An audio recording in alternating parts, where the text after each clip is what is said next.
Hello friends, welcome to my YouTube channel Amaira electronics में आपका स्वागत है। आज हम लेकर आए हैं आपके लिए लुमिनस एलबी मॉडल, जो कि बहुत पुराना इन्वर्टर है। इसके अंदर किसी इलेक्ट्रिशियन भाई ने कुछ कोशिश करके देखी होगी, लेकिन उनसे कामयाब नहीं हो पाया। इसमें प्रॉब्लम ये है कि इन्वर्टर तो इसमें सही चलता है, लेकिन जब ये मेन पे आता है तो ये मेन से आउटपुट नहीं दे पाता, मेन सेंस ही नहीं कर पाता।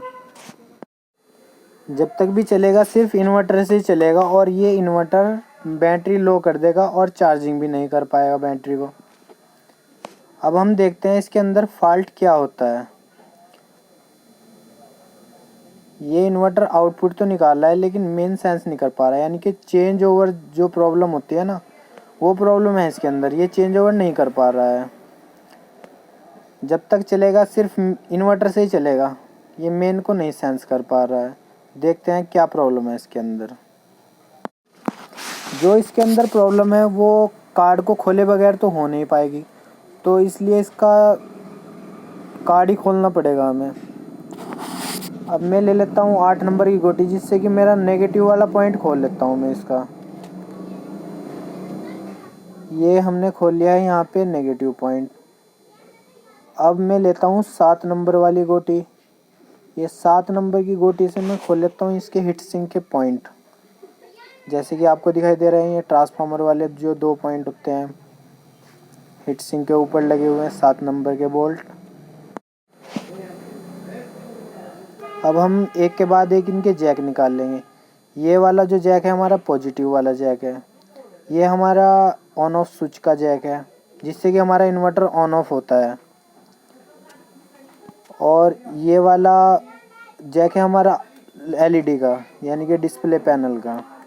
और ये वाला है हमारा आउटपुट का, जो कि आपको दिखाई भी दे रहा होगा, ये थोड़ा जल गया है, किसी ने इसे डायरेक्ट पहले किया हुआ है। अब हम इसके जो पीसीबी माउंट वाले पेंच होते हैं 4, वो हम खोल लेते हैं, ताकि हमारी पीसीबी आसानी से बाहर निकल जाए। ये हमारी पीसीबी अब निकल चुकी है। सिर्फ इसके जो आउटपुट और चार्जिंग वाले तार हैं जो डायरेक्ट सोल्डिंग किए हुए हैं, वो भी हम सोल्डिंग से हटा लेते हैं। ये हमारा आउटपुट का पॉइंट है, वाइट वाला जो तार है। और जो ये वाला है, ये हमारा ऑरेंज है, ये मेन का तार है, जिससे कि हमारे इन्वर्टर में मेन आती है। और जो ये वाला तार है, ये चार्जिंग का है। ये इस तरह से हमारा कार्ड इन्वर्टर से पूरा अलग हो चुका है। अब हम इसमें देखते हैं कोई जले हुए की निशान तो नहीं है। अब हम इस इन्वर्टर के कार्ड को अलग निकाल के डायरेक्ट 12 वोल्ट से कनेक्ट करके चेक करते हैं। ये हमारा ऑन ऑफ जैक है, टम्पेली जैक बोलते हैं इसे। ये हम इस जैक को इसमें लगा के इसे ऑन करते हैं। ये हमारा इन्वर्टर तो ऑन हो गया है। अब मैं मल्टीमीटर से भी आपको दिखाता हूँ इसकी वोल्टेज, जो ड्राइव वोल्ट है इसकी 5.24, 5.22, ये वोल्टेज तो इसमें आ रही है। अब हम इसकी वोल्टेज चेक करते हैं रिले की। रिले में वोल्टेज आ रही है, इसका मतलब हमारी रिले भी ट्रिप हो पा रही है। अब हम इसमें इसे मेन देने के लिए हम अपनी मेन लीड जोड़ लेते हैं। इसी मेन चेक करने के लिए हम इसके अंदर मेन लीड जोड़ देते हैं। एक तो हम लगाते हैं फेस में, यानी कि लाइन में। ये हमारी लाइन वाला पॉइंट है, जिसमें कि हम इनपुट देंगे। और ये है हमारा न्यूट्रल, जिसमें कि हम न्यूट्रल देंगे। ये हमने कनेक्शन कर दिया। अब हम इसे सीरीज में लगा के देखते हैं इसमें मेन आती है या नहीं आती।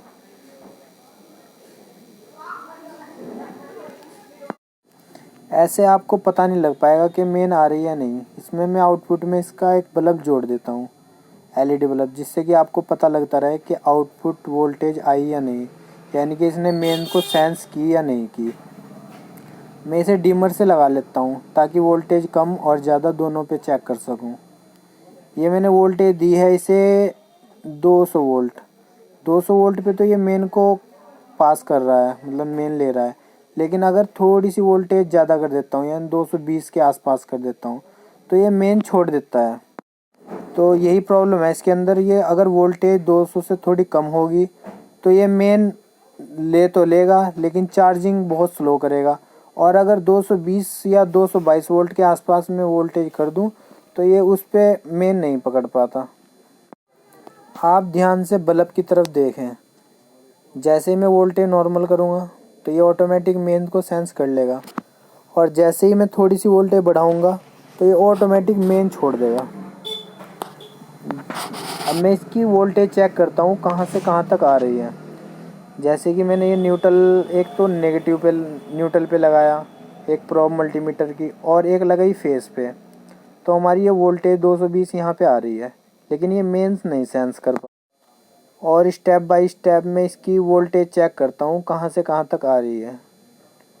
जो इसकी ऑप्टोकपलर आईसी लगी हुई है, यहाँ से रेजिस्टेंस लगी हुई है, यहाँ से तो वोल्टेज पास हो रही है। और इस रेजिस्टेंस के बाद जो ब्रिज रेक्टिफायर लगा हुआ है, ब्रिज रेक्टिफायर से डीसी वोल्ट बन के ये आईसी में आ रही है। ये मैं डीसी मोड पे कर देता हूँ अपना मल्टीमीटर, और डीसी पे चेक करते हैं तो 1 वोल्ट आ रही है। इसका मतलब जो ये ऑप्टोकपलर आईसी है ये ऑन हो रही है, ये सही काम कर रही है। अब इसके बाद का फॉल्ट देखते हैं। जो ये वाली आईसी है ना, ये वाली आईसी बिल्कुल सही काम कर रही है। अब मैं इसके बाद की वोल्टेज चेक करता हूँ कि इसमें वोल्टेज को ये पास कर रही है या नहीं कर रही है। ये वोल्टेज चेक करते हैं, 8.38 ये वोल्टेज है इसकी, जो ऑप्टोकपलर आईसी में इनपुट हो रही है। जो ये आउटपुट निकाल रहा है ये 3.20 वोल्ट निकाल रहा है। तो इसका मतलब ये 3.20 वोल्ट बहुत ज़्यादा है, ये हाई कट की कंडीशन पे गई हुई है। इसका मतलब जो ये प्रीसेट इसके अंदर लगा हुआ है, ये प्रीसेट ख़राब हो चुका है इसका। पहले हम इसका प्रीसेट बदल के देखते हैं।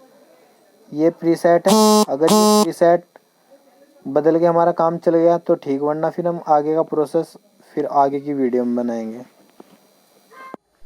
ये मैं ले लेता हूँ, इसमें तो 5K का प्रीसेट लगा हुआ था, मैं इसमें 10K का प्रीसेट ले लेता हूँ।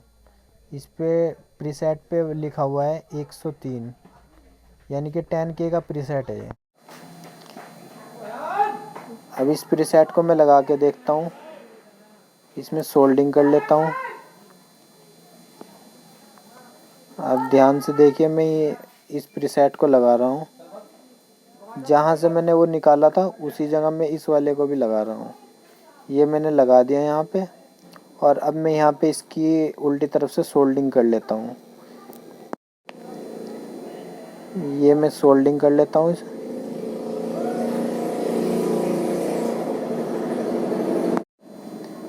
ये सोल्डिंग हो गई है। अगर आपको इस वीडियो में कुछ भी सीखने को मिले तो प्लीज़ मुझे कमेंट में ज़रूर बता देना। और जिस भाई ने मेरा चैनल को सब्सक्राइब नहीं किया वो चैनल को सब्सक्राइब भी कर दे, और वीडियो को लाइक भी कर दे, और ज़्यादा से ज़्यादा शेयर भी करें। अब मैं इसकी वोल्टेज चेक करता हूँ कि इसमें वोल्टेज कितनी आ रही है। ये मैं मल्टीमीटर की प्रोब एक लगाता हूँ नेगेटिव पे, और इसमें आपको दिखाता हूँ कि इन्वर्टर तो हमारा ऑन हो चुका है। अब इसमें मेन देते हैं हम। ये मेन दे दी है। अब मैं डिमर को चालू करता हूँ, और जैसे ही डिमर को चालू किया मैंने, तो ये हमारे स्टेबलाइजर इन्वर्टर ने मेन को सेंस कर लिया है। फ़िलहाल मैंने दे रखी है इससे वोल्टेज 180, 70, 150, 120 पे ये कट कर लेता है, लो कट। जैसे मैं थोड़ी सी बढ़ाता हूँ, ये मेरी 200, 240, 50 वोल्ट तक भी सही काम कर रहा है। जैसे ही मैं कम करता हूँ तो कम पे भी ये सही काम कर रहा है, और 120 वोल्ट तक ले आता हूँ तो 120 पे ये लो कट पे चला जाता है। तो इसका मतलब हमारा ये फॉल्ट क्लियर हो चुका है। इसमें सिर्फ प्रीसेट की प्रॉब्लम थी। अब मैं फिर से वोल्टेज बढ़ाता हूँ। ये देखिए मैंने वोल्टेज बढ़ाई, इन्वर्टर ने सेंस कर ली। इसका मतलब हमारा ये फॉल्ट सही हो गया है। अगर आपको इस वीडियो से कुछ भी सीखने को मिले तो प्लीज़ प्लीज़ प्लीज़ मुझे कमेंट सेक्शन में ज़रूर लिखना ना भूलें। ये मैं इसकी कनेक्शन कर देता हूँ। सबसे पहले है ये वाला आउटपुट, ये मैं सोल्डिंग कर लेता हूँ। ये है हमारा मेन का, ये मैं सोल्डिंग कर लेता हूँ। और ये है हमारा चार्जिंग वाला, इसे मैं सोल्डिंग कर लेता हूँ। ये हमने तीनों तार सोल्डिंग कर लिया और बाकी जो 2 तार है ये जैक में लगे हुए हैं, ये जैक भी मैं लगा लेता हूँ। अब जल्द से जल्द इन्वर्टर को फिट कर लेता हूँ, इस कार्ड को इन्वर्टर के अंदर। सारे जैक ऐसे ही लगाने हैं जैसे निकाले थे। पॉजिटिव का जैक, डिस्प्ले का जैक, एलईडी का जैक, ये सब लगा लेते हैं और ऐसे ही पेंच टाइट कर देंगे, 7 नंबर वाले भी पेंच और माइनस वाले भी। ये डिस्प्ले का जैक भी लगा दिया है मैंने और ये ऑन ऑफ का भी, ये हीट सिंक के दोनों पेंच भी लगा दिए और ये नेगेटिव वाला भी, ये सब ऐसे लगा दिए जैसे खोले थे। ये पॉजिटिव का जैक है और ये कनेक्टर है। अब हम इसे चला के देखते हैं हमारा इन्वर्टर सही हुआ है या नहीं हुआ। अब हम इसे बैटरी से जोड़ देते हैं, 12 वोल्ट बैटरी से।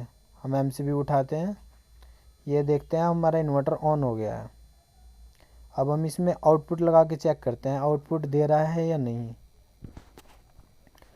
ये हमने आउटपुट लगाई, ये इन्वर्टर के पीछे आउटपुट लगाई और ये बल्ब ऑन हुआ हमारा, तो इसका मतलब आउटपुट दे रहा है।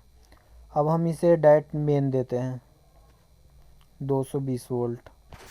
ये हमने 220 वोल्ट दी। ये हमने आउटपुट, ये हमारी मेन आई, ये आउटपुट बंद कर दी हमने। ये मेन आई, इसकी चार्जिंग थोड़ी देर के बाद होती है, लगभग 4 से 5 सेकंड के आसपास। ये हमारी चार्जिंग की लाइट ऑन हो गई है। अब हम इसमें मीटर में देखते हैं ये एम्पियर भी उठ गए हैं, इसका मतलब चार्जिंग कर रहा है। मेन भी ले लिया है इसने और चार्जिंग भी कर रहा है। तो आज की वीडियो में सिर्फ इतना ही, अगली वीडियो में मुलाकात करेंगे। Thank you, bye bye.